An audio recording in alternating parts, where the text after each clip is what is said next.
The apparition of a file of soldiers ringing down the butt ends of their loaded muskets on our doorstep caused the dinner party to rise from table in confusion, and caused Mrs. Joe, re-entering the kitchen empty-handed, to stop short and stare in her wondering lament of, "Goodness gracious me, what's gone with the pie?"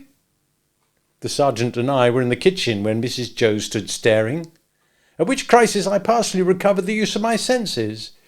It was the sergeant who had spoken to me, and he was now looking round at the company with his handcuffs invitingly extended towards them in his right hand, and his left on my shoulder.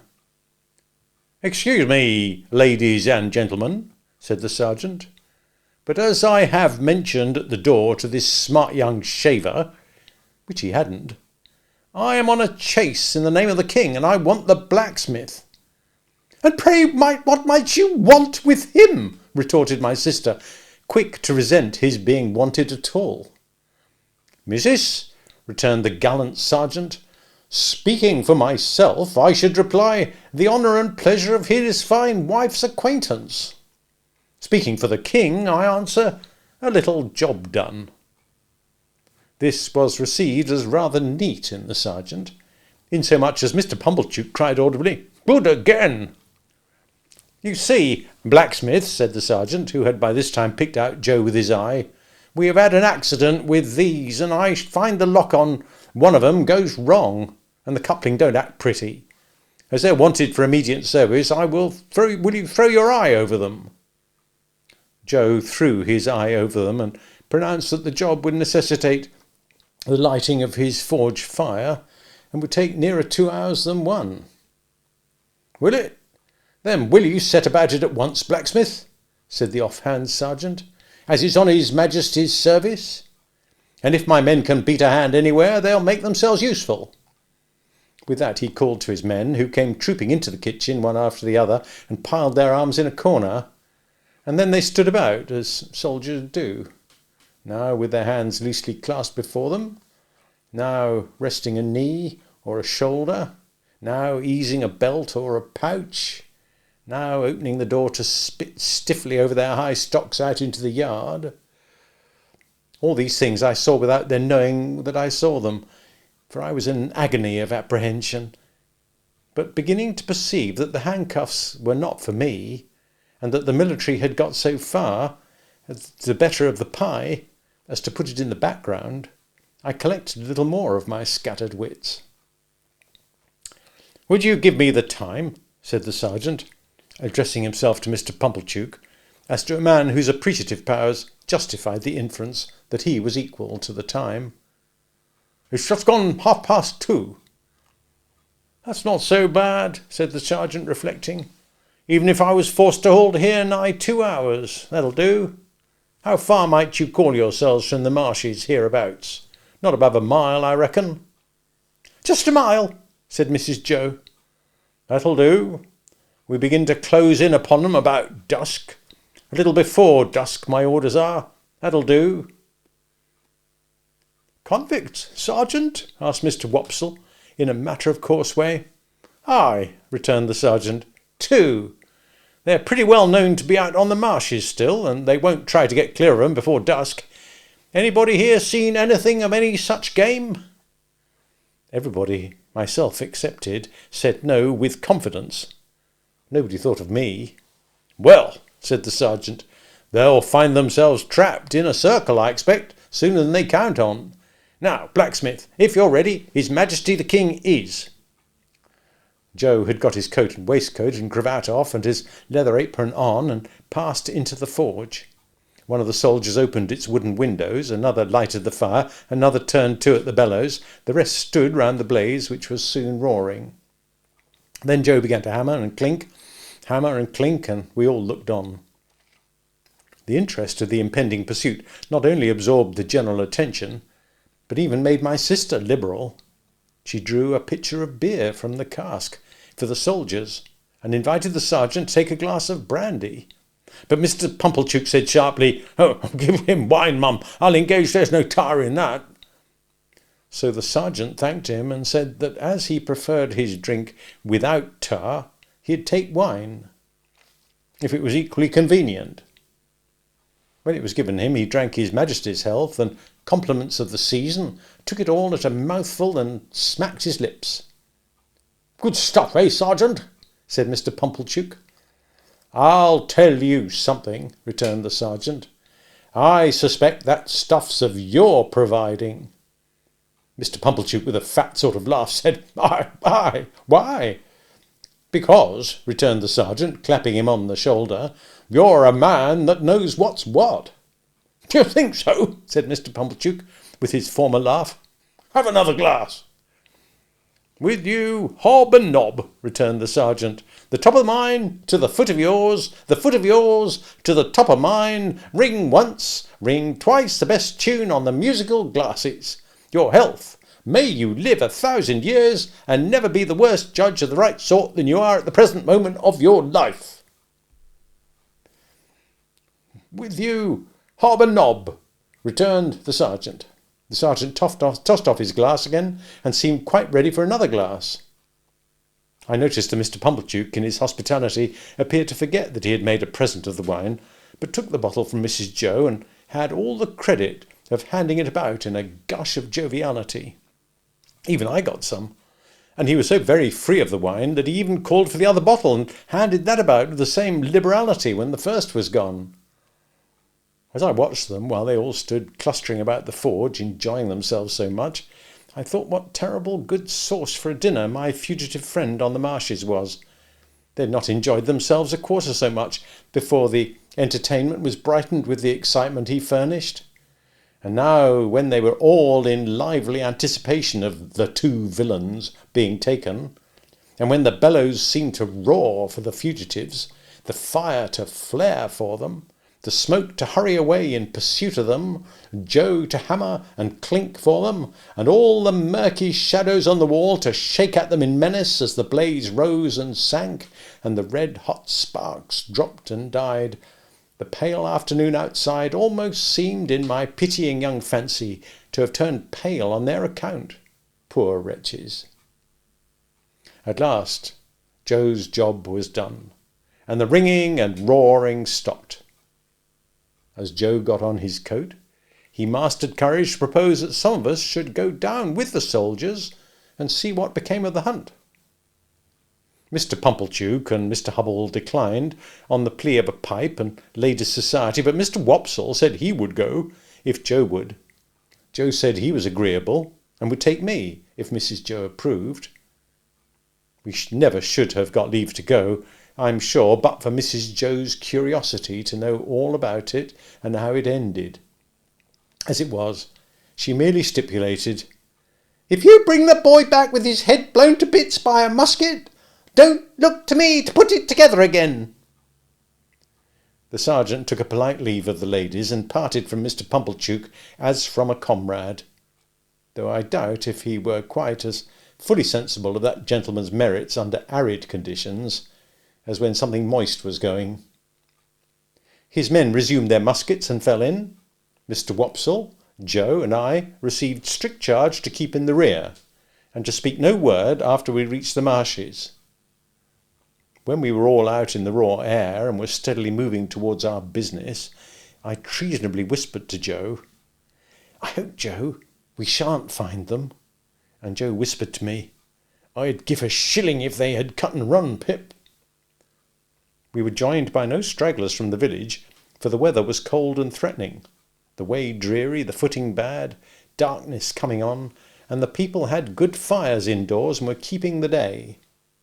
A few faces hurried to glowing windows and looked after us, but none came out. We passed the finger post and held straight on to the churchyard. There we stopped a few minutes by a signal from the sergeant's hand, while 2 or 3 of his men dispersed themselves among the graves, and also examined the porch. They came in again without finding anything, and then we struck out on the open marshes through the gate at the side of the churchyard. A bit of sleet came rattling against us here on the east wind, and Joe took me on his back. Now that we were out upon the dismal wilderness, where they little thought I had been within 8 or 9 hours, and had seen both men hiding, I considered for the first time, with great dread, if we should come upon them, would my particular convict suppose that it was I who had brought the soldiers there? He had asked me if I was a deceiving imp, and he had said I should be a fierce young hound if I joined the hunt against him. Would he believe that I was both imp and hound in treacherous earnest, and had betrayed him?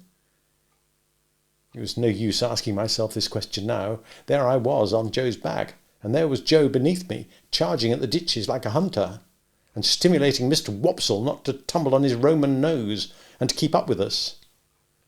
The soldiers were in front of us, extending into a pretty wide line, with an interval between man and man. We were taking the course I'd begun with, and from which I diverged in the mist. Either the mist was not out again yet, or the wind had dispelled it. Under the low red glare of sunset, the beacon and the gibbet and the mound of the battery and the opposite shore of the river were plain, though all of a watery lead colour. With my heart thumping like a blacksmith at Joe's broad shoulder, I looked all about for any sign of the convicts.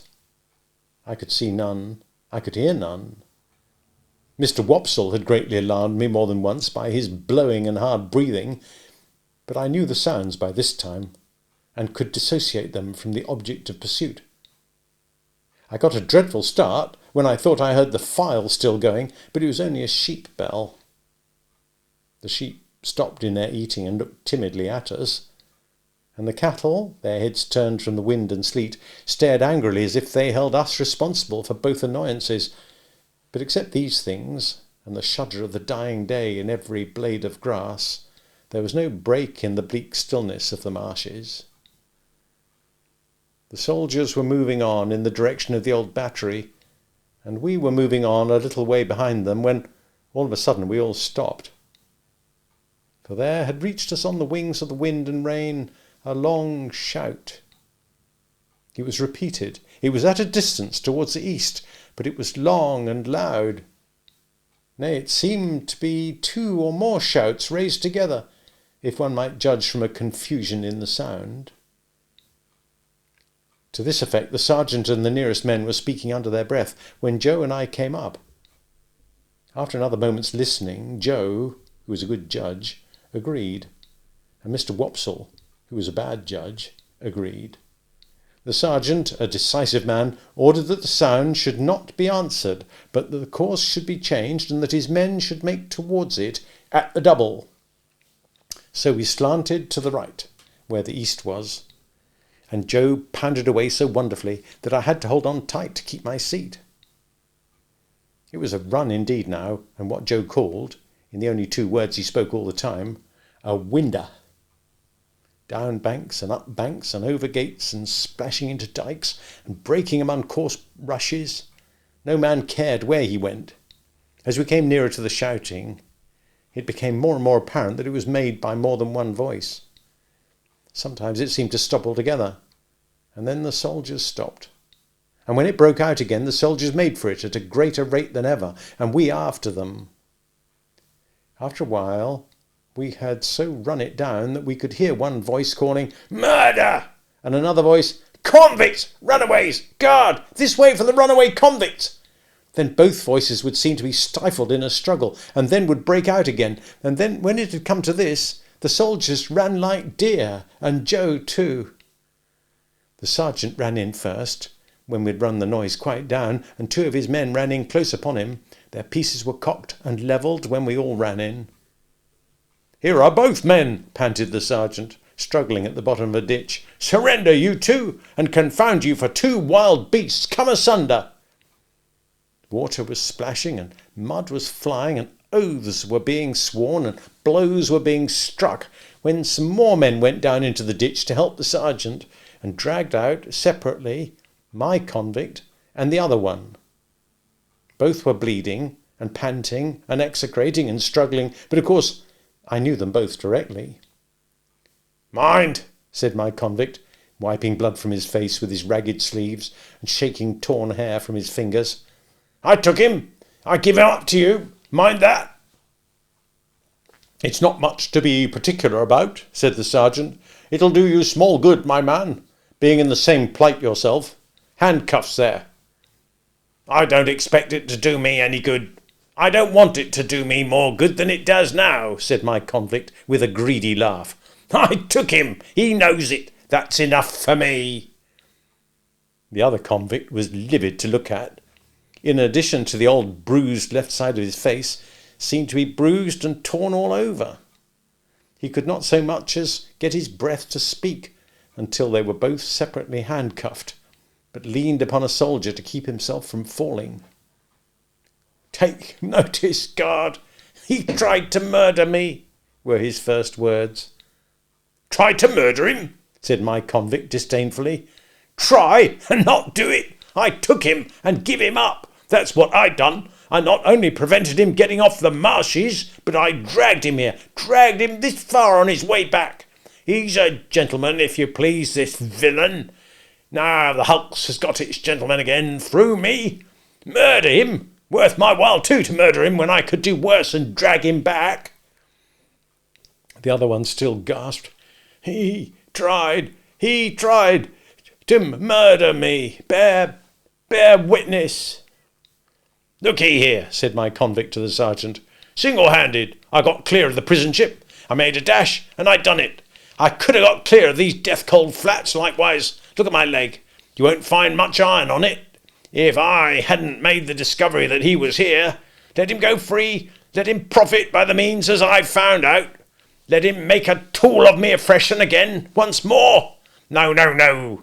If I had died at the bottom there," and he made an emphatic swing at the ditch with his manacled hands, "I'd have held him with that grip that you should have been safe to find him in my hold." The other fugitive, who was evidently in extreme horror of his companion, repeated, "He tried to murder me. I should have been a dead man if you'd not come up." "He lies," said my convict with fierce energy. "He's a liar born, and he'll die a liar. Look at his face. Ain't it written there? Let him turn those eyes of his on me. I defy him to do it." The other, with an effort at a scornful smile, which could not, however, collect the nervous working of his mouth into any set expression, looked at the soldiers, and looked about at the marshes and at the sky, but certainly did not look at the speaker. "Do you see him?" pursued my convict. "Do you see what a villain he is? Do you see those grovelling and wandering eyes? That's how he looked when we were tried together. He never looked at me." The other, always working his dry lips and turning his eyes restlessly about him far and near, did at last turn them for a moment on the speaker, with the words, "You're not much to look at," and with a half-taunting glance at the bound hands. At that my convict became so frantically exasperated that he would have rushed upon him but for the interposition of the soldiers. "Didn't I tell you," said the other convict then, "that he would murder me if he could?" And anyone could see that he shook with fear, and that there broke out upon his lips curious white flakes like thin snow. "Enough of this parley," said the sergeant. "Light those torches." As one of the soldiers, who carried a basket in lieu of a gun, went down upon his knee to open it, my convict looked around him for the first time and saw me. I had alighted from Joe's back on the brink of the ditch when we came up, and had not moved since. I looked at him eagerly when he looked at me, and slightly moved my hands and shook my head. I had been waiting for him to see me, that I might try to assure him of my innocence. It was not at all expressed to me that he even comprehended my intention, for he gave me a look that I did not understand, and it all passed in a moment.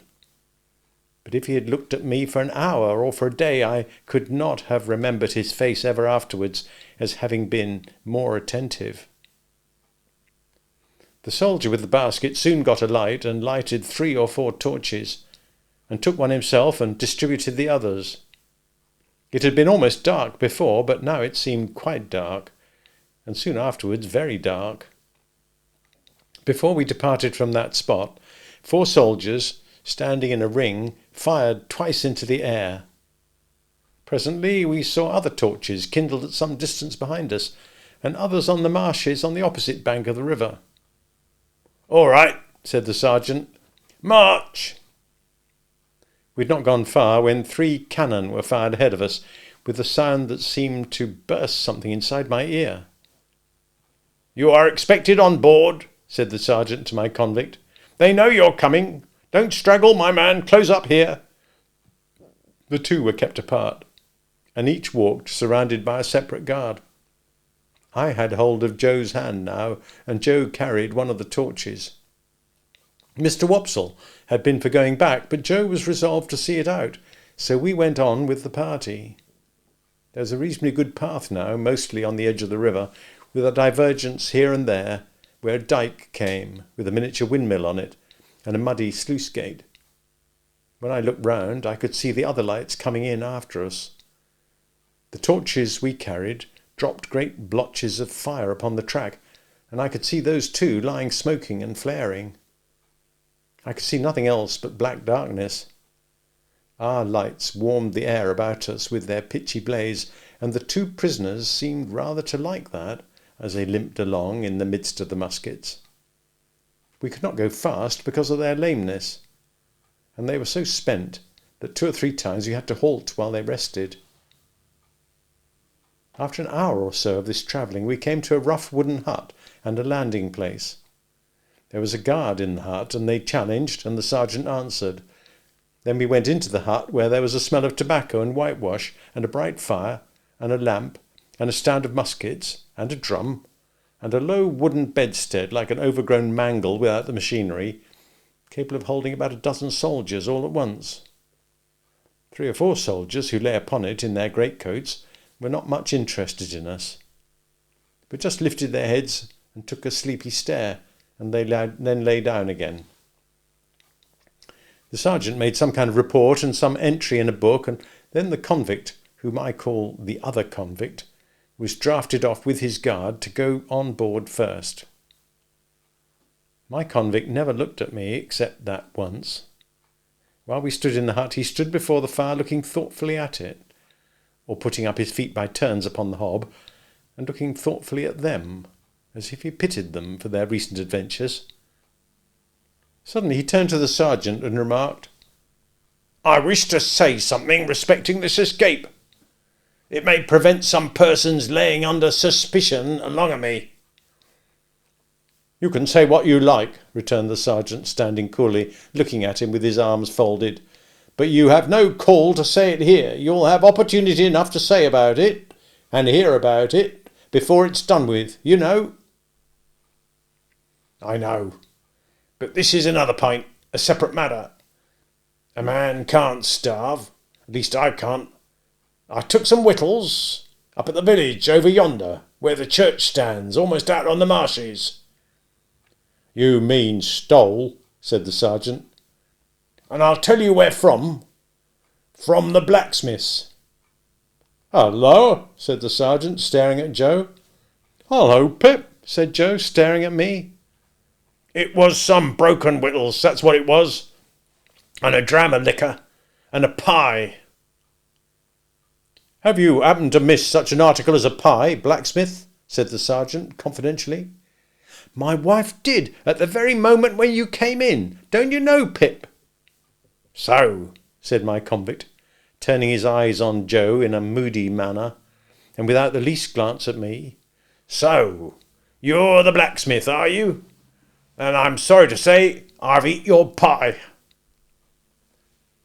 "God knows you're welcome to it, so far as it was ever mine," returned Joe, with a saving remembrance of Mrs. Joe. "We don't know what you have done, but we wouldn't have you starved to death for it, poor miserable fellow creature. Would us, Pip?" The something that I had noticed before clicked in the man's throat again, and he turned his back. The boat had returned, and his guard were ready, so we followed him to the landing place, made of rough stakes and stones, and saw him put into the boat, which was rowed by a crew of convicts like himself. No one seemed surprised to see him, or interested in seeing him, or glad to see him, or sorry to see him, or spoke a word, except that somebody in the boat growled as if to dogs, "Give way, you," which was the signal for the dip of the oars. By the light of the torches we saw the black hulk lying out a little way from the mud of the shore, like a wicked Noah's Ark, cribbed and barred and moored by massive rusty chains. The prison ship seemed in my young eyes to be ironed like the prisoners. We saw the boat go alongside, and we saw him taken up the side and disappear.